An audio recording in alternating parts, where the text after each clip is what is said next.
नमस्कार दोस्तों मेरा नाम रोशनी है। मेरी शादी के फेरे होते ही मेरी विदाई हो गई और बहुत दूर का सफ़र करके ससुराल में आ गई थी। ससुराल पहुंचते ही मुझे कमरे में बैठा दिया गया। मैं एक पढ़ी लिखी लड़की थी और मेरे मम्मी पापा ने मेरी शादी मेरी मर्जी के खिलाफ एक किसान से की थी। मैं अपनी किस्मत पर रो रही थी, इसके अलावा और कुछ कर भी नहीं सकती थी। बस बैठे बैठे रो रही थी। कुछ देर बाद मेरे पति अंदर आए तो मैंने हल्की सी झलक उनकी तरफ देखा तो वो एकदम मुझे गंवार सा लगा। उसका रंग थोड़ा सांवला था। वह मेरे सामने आकर बैठ गया और मुस्कुराने लगा और मुझे देखने लगा। मुझे उसका यह देखना भी बहुत बुरा लग रहा था। उसकी यह हरकतें मुझे अच्छी नहीं लग रही थी और वह मुझसे कहने लगा, मैं बहुत किस्मत वाला हूँ जो मुझे तुम जैसी खूबसूरत और पढ़ी लिखी पत्नी मिली है। मैंने उसकी बात का तुरंत जवाब दिया और कहा, मैं बहुत बदकिस्मत हूँ जो मुझे तुम जैसा पति मिला है। मेरी बात सुनकर उसके चेहरे की रौनक गायब सी हो गई थी। उसे शायद मुझसे ऐसे किसी बात की उम्मीद भी नहीं थी, क्योंकि मेरा दिमाग बहुत खराब था। मेरे माता पिता ने लाख मना करने पर भी मेरी शादी गांव में ही की। मैंने मना करने पर मम्मी पापा ने कहा था कि लड़का बहुत अच्छा है, खुद की ज़मीन है, अच्छे ख़ानदान से है, कमाता भी अच्छा है, तुम बहुत खुश रहोगी। लेकिन क्या खुशी बस अच्छी कमाई, अच्छे ख़ानदान तक ही सीमित है? मेरी खुशी कोई मायने नहीं रखती। मेरे अंदर नकारात्मक विचारों का जल सैलाब भर चुका था। मेरे अंदर बहुत जलन थी। मेरे व्यवहार, मेरे शब्द मेरे बस में नहीं थे। जी चाह रहा था कि अपने पति रवि पर अपने अंदर की सारी भड़ास निकाल दूं। क्या हुआ तुम्हें रोशनी, तुम ठीक तो हो ना? और ये क्या बोल रही हो? मैंने कहा, मैं सही बोल रही हूँ, तुम्हारी औकात नहीं मेरे मुंह लगने की। क्या तुम मेरे लायक हो? अगर तुम्हें ऐसा लगता है, यह तुम्हारी बहुत बड़ी गलतफहमी है। जाओ पहले अपने आप को शीशे में देखो, फिर बात करना। मुझसे ज़्यादा ना तो पढ़े लिखे हो और ना ही देखने में अच्छे लगते हो। मेरे मम्मी पापा ने न जाने तुम में क्या ऐसा देखा जो मेरी ज़िंदगी खराब कर दी। यह सब बोलकर मैं रोने लगी तो वह चुप होकर बैठ गया और बहुत मायूस भी हो गया। मैंने रोते हुए कहा, मैं किसी और से मोहब्बत करती हूँ, मैं तुम्हारे साथ बिल्कुल भी नहीं रह सकती। मेरी बात सुनकर वो हक्का पक्का रह गया और बोला, रोशनी, यह तुम क्या बकवास कर रही हो? तुम होश में तो हो? मैं बोली, इसमें हैरान होने वाली कौन सी बात है? मैं जिससे प्यार करती हूँ वह तुमसे 1000 गुना अच्छा है, पढ़ा लिखा है। यह सुनकर उसकी आंखें नम हो गई और वो बाहर चला गया। मगर यह सच था, मैं एक लड़के से प्यार करती थी जो मेरे स्कूल का ही था। कुछ दिन हम मिले और फ़ोन नंबर एक्सचेंज की और फिर हम दोनों को एक दूसरे से बहुत ज़्यादा प्यार हो गया था। मैं अभी भी अपनी किस्मत को बैठे रो रही थी। कुछ देर बाद रवि वापस रूम में आए। उसकी आंखें थोड़ी सूजी हुई थी और पूरा चेहरा पानी से गीला था। वो शायद रो कर आया था। उसने एक चादर उठाई और नीचे लेट गया। मैंने भी अपने कपड़े बदले और बेड पर लेटकर सो गई। काफी दिन यूं ही बीत गए। न मैंने रवि से कोई बात की और न रवि ने मुझसे। वो दिन निकलते ही खेतों में चला जाता। शाम में थक हार कर जब घर वापस आता तो उसकी मिट्टी और खाद से मैली कपड़े और पसीने से पूरा शरीर भीगा रहता, जिसको देखकर मुझे उससे घिन आती थी। मैं बड़े गुस्से से उसकी तरफ देखती और मुंह फेर लेती थी। मुझे देखकर वो कमरे में चला जाता था और नहाकर वापस आता था। मेरी मजबूरी यह थी कि मुझे सबके साथ बैठकर खाना खाना पड़ता था। मेरे ससुराल में सब एक साथ बैठकर खाना खाते थे, जो मुझसे बिल्कुल भी नहीं होता था। कुछ दिनों से मैं आधी रोटी खाती और उठ जाती। रवि शायद यह समझ गया था कि मैं उसके सामने बैठकर खाना नहीं खाना चाहती थी, इसलिए वह अब खुद आधी रोटी खाकर उठ जाता और मैं भर पेट खाना खाती। मुझे इससे बिल्कुल भी फर्क नहीं पड़ता कि रवि सारा दिन खेतों में मेहनत करते हैं और शाम को थक हार कर घर आते हैं तो उसे भर पेट खाना भी तो नहीं मिल पाता। मैं तो बस अपनी अधूरी ख्वाहिशों के बारे में ही सारा दिन सोचती रहती और अपनी मोहब्बत, अपने प्यार के बारे में ही सोचती रहती। मेरे पास जो फ़ोन था वो मेरी मम्मी ने वापस ले लिया था, क्योंकि यहाँ बहू बेटियों को फ़ोन रखने का रिवाज नहीं था। जब मुझसे रहा नहीं गया तो मैंने सारी शर्म लिहाज छोड़कर रवि से फ़ोन मांगा और बोला कि मुझे अपने आशिक से बात करनी है। मेरी बात सुनकर रवि फटी निगाहों से मेरी तरफ देखने लगा, लेकिन मेरी बेशर्मी बहुत ज़्यादा बढ़ चुकी थी। मैंने उसके हाथ से फ़ोन छीन लिया और सूरज को फ़ोन मिलाकर बात करने लगी। मैंने सूरज से बताया कि मैं तुम्हारे बिना नहीं रह सकती। वह भी मेरी बातें सुनकर परेशान सा हो गया था। मैंने उसे रोते हुए सारी बात बताई कि रवि मेरे पास ही है, लेकिन मुझे इस बात का भी कोई गम नहीं है कि वह मेरी बातें सुन रहा है। और मेरी बातों को सुनकर रवि ने चुपचाप चादर ज़मीन पर बिछाकर लेट गया। अब तो यह मेरा रोज़ का काम हो गया था। मैं रवि से फ़ोन लेती और सूरज से बात करने लगती। सूरज मुझे अब भी अपनाने को तैयार था। एक दिन कमरे के अंदर नेटवर्क नहीं आ रहा था, तो मैं बात करने के लिए बाहर चली गई। सब सो गए थे, रवि भी सो गया था। मैं बाहर खड़ी सूरज से बात कर रही थी कि अचानक पीछे से मेरे देवर ने आकर मुझसे फ़ोन छीन लिया और बोला, बेशर्म औरत, पति के होते हुए आशिक बना रखे हैं, शर्म नहीं आती ज़रा भी। पता नहीं कब से मेरी बात वो सुन रहा था। वह ज़ोर ज़ोर से मुझ पर चिल्लाने लगा। धीरे धीरे सब लोग अपने अपने कमरे से निकलकर आ गए और रवि भी आंख मसलते हुए आया और तेज आवाज़ में बोला, क्या हुआ, क्या बात है, इतनी रात को क्यों इतनी ज़ोर ज़ोर से चिल्ला रहे हो। मेरे देवर ने सबके सामने मेरी पोल खोल दी। सब मुझे हैरानी से देखने लगे, लेकिन मैं मन ही मन खुश हो रही थी कि अब इनको सारी सच्चाई पता लग चुकी है। अब यह लोग मुझे घर भेज देंगे और फिर मैं सूरज से शादी कर लूंगी। लेकिन ऐसा कुछ नहीं हुआ, क्योंकि रवि ने अपने ही भाई को झूठा साबित कर दिया। बोला, मुझे मेरी पत्नी पर पूरा विश्वास है, यह ऐसा काम नहीं करेगी और यह अपनी सहेली से बात करती है, इसने मुझे पहले ही बता रखा है। यह बोलकर उसने सारी बात खत्म कर दी और सब अपने कमरे में चले गए।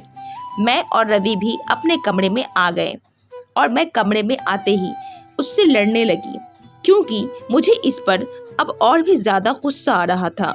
मैं बोलने लगी कि अच्छा खासा मेरा रास्ता साफ हो रहा था, तुम सब जानते हो कि मैं किससे बात करती हूँ और आज सबको पता लग भी गया था।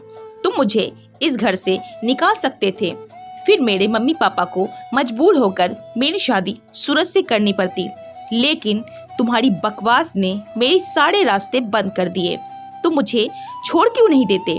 क्योंकि मम्मी पापा की वजह से मैं खुद कुछ नहीं कर सकती थी। देखो, अगर मैं तुम्हें छोड़ दूं, तब भी मैं तुम पर कोई भी इल्ज़ाम बर्दाश्त नहीं कर सकता था, क्योंकि तुम्हारी और तुम्हारे मम्मी पापा की जब मेरी इज्जत है और वह लड़का तुम्हें इज्जत के साथ अपनाने को तैयार है, तो 2-3 दिन में मैं खुद तुम्हें उसके पास लेकर जाऊंगा।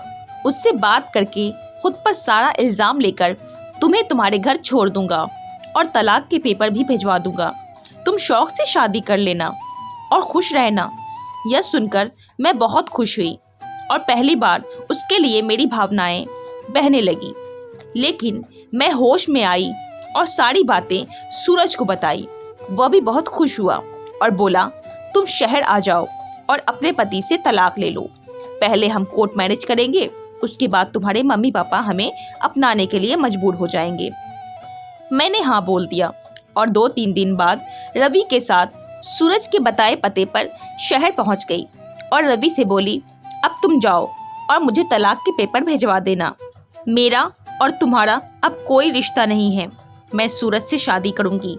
वो बोला, 1-2 दिन में इसी पते पर तलाक के पेपर भिजवा दूंगा और वो वहाँ से चला गया। मैंने सूरज के घर का दरवाज़ा खटखटाया तो दरवाज़ा सूरज ने ही खोला। मुझे देखकर वो खुश हो गया। मैं घर के अंदर आ गई। घर में उसके अलावा और कोई नहीं था, जबकि उसने मुझे बोला था कि मैंने घर में सबको बता दिया है। खाली घर देखकर मैंने उससे पूछा, तुम्हारे घर वाले कहाँ हैं?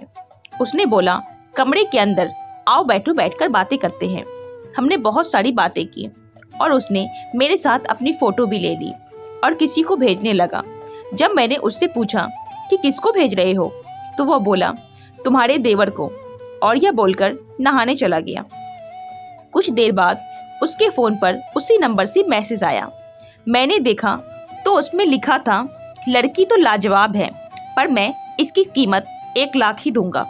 जब मैंने यह पढ़ा तो मेरे पैरों तले ज़मीन खिसक गई। इससे पहले कुछ अनर्थ होता मेरे साथ, मैं वहाँ से भाग गई और रोते रोते अपनी ससुराल पहुँच गई।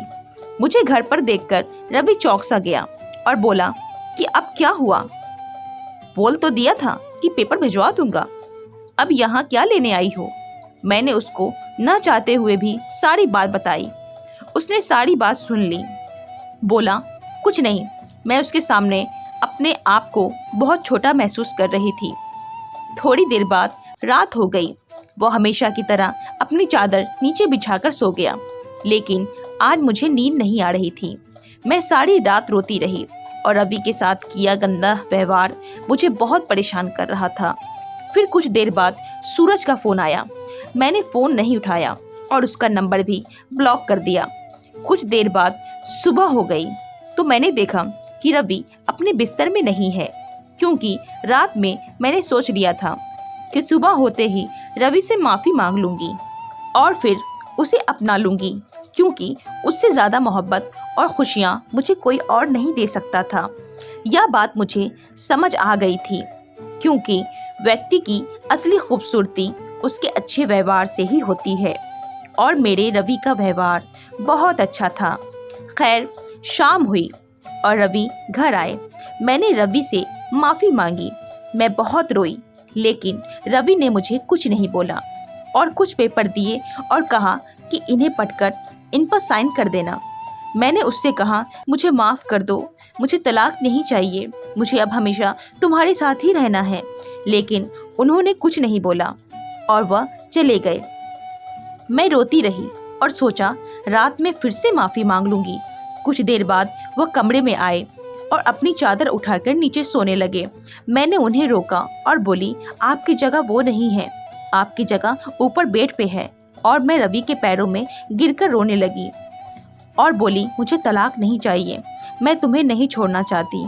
मैंने बहुत बड़ी गलती की है, मुझे डांट लो, गुस्सा कर लो, लेकिन मुझे माफ़ कर दो। उसने मुझे उठाया और बोला, वो पेपर अगर तुम पढ़ लेती तो ऐसी नहीं रोती। मैंने बेड पर रखे पेपर उठाए और देखा तो वो ज़मीन के पेपर थे। कुछ ज़मीन रवि ने मेरे नाम कर रखा था और कुछ ज़मीन अपनी माँ के नाम पर। यह देखकर मुझे यकीन नहीं हो रहा था और मैं दंग रह गई। कोई व्यक्ति इतना अच्छा कैसे हो सकता है? लेकिन मुझे यह देखकर आश्चर्य हुआ कि रवि अपनी ज़मीन मेरे क्यों नाम कर रहा है। मैंने उससे पूछा तो वह बोला, मैं कल शहर किसी काम से जा रहा हूँ, आकर सब कुछ बता दूंगा। उन्होंने मुझसे उन पेपर पर साइन ली और सुबह शहर चले गए। मैंने 2-3 दिन बड़ी बेसब्री से रवि का इंतज़ार किया, लेकिन वो वापस नहीं आए। और चौथे दिन उनका एक दोस्त उनके मृत शरीर को लेकर घर आया। यह देखकर घर में कोहराम मच गया। मैं तो यह देखकर बेहोश हो गई, क्योंकि यह सदमा बर्दाश्त ही नहीं हुआ। कुछ देर बाद मुझे होश आया। मैं खूब ज़ोर ज़ोर से रोने लगी और उसके दोस्त ने बताया कि रवि को 2 महीने पहले ही पता लग गया था कि उसके ब्लड कैंसर है। पिछले कुछ दिनों से न जाने क्या उसे अंदर ही अंदर खाए जा रहा था, जिससे वो इतनी बड़ी बीमारी का शिकार हो गया और हमेशा के लिए हमें छोड़कर चला गया। यह सुनकर मुझे और भी झटका लगा, क्योंकि शायद यह मेरी वजह से ही हुआ था। 2-3 दिन बाद मुझे थोड़ा होश आया तो मेरी सास ने मुझे एक लेटर दिया और कहा कि रवि के दोस्त ने दिया है, उसे रवि ने दिया था कि तुम्हें देने के लिए।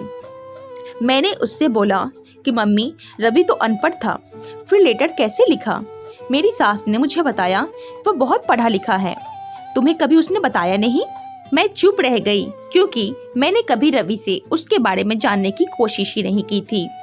मैं भागकर अपने कमरे में आई और उस लेटर को पढ़ने लगी, जिस पर लिखा था, जब मैंने शादी के दिन तुम्हें देखा, तुम दुल्हन बनी बहुत सुंदर लग रही थी। उस वक्त ही मुझे तुमसे प्यार हो गया था। और हाँ, मैं एक पढ़ा लिखा लड़का था। मैं चाहता तो कोई अच्छी नौकरी कर लेता, लेकिन मेरे पापा ने मुझे खेती करना सिखाया और उन्हें खेतों में आखिरी सांस ली और मुझसे वादा लिया कि तुम इस ज़मीन को कभी बंजर नहीं होने देना, और जिस वजह से मैं खेती करता था। लेकिन जब शादी की रात तुमने मुझे बोला कि मैं किसी और से मोहब्बत करती हूँ, तो मैं पूरी तरह टूट गया।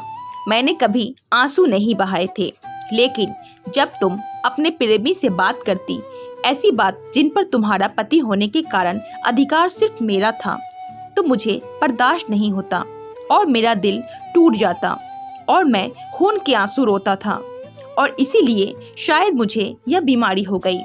और जब मुझे पता लगा तो मैंने अपने हिस्से की कुछ ज़मीन तुम्हारे नाम कर दी, जिसके बाद तुम्हें कोई कठिनाई ना हो। और हाँ, तुम आज़ाद हो, तुम जिससे चाहे शादी कर सकती हो। यह सब पढ़कर मैं बहुत ज़्यादा रोई। मुझसे बहुत बड़ी गलती हुई थी। मैंने इतने अच्छे पति को खो दिया था, और आज मेरी उम्र 40 साल हो गई है, और आज भी मैं रवि की विधवा बनकर जी रही हूँ और उससे बहुत ज़्यादा मोहब्बत करती हूँ। मुझे आज भी ऐसा लगता है कि उसे गए हुए कुछ ही दिन हुए हैं, और अभी अभी मैंने उसका लेटर पढ़ कर रखा है। लेकिन मैं अपनी गलती के लिए आज भी रोती हूँ। इसीलिए सभी बहनों से मेरा निवेदन है कि किसी बेहतर के लिए बेहतरीन को कभी मत खोना, क्योंकि पूरी ज़िंदगी रोने के अलावा आपको कुछ हासिल नहीं होगा। मेरे दोस्तों, आज की कहानी से आपको कुछ न कुछ सीखने को मिला होगा। आपको आज की कहानी से क्या सीखा है, मुझे कमेंट करके ज़रूर बताइए। और अगर चैनल पे नए हैं तो प्लीज़ चैनल को सब्सक्राइब कीजिए और नोटिफिकेशन के बिल को ज़रूर दबाइए, ताकि आने वाली हर वीडियो सबसे पहले आप तक पहुँचे। धन्यवाद।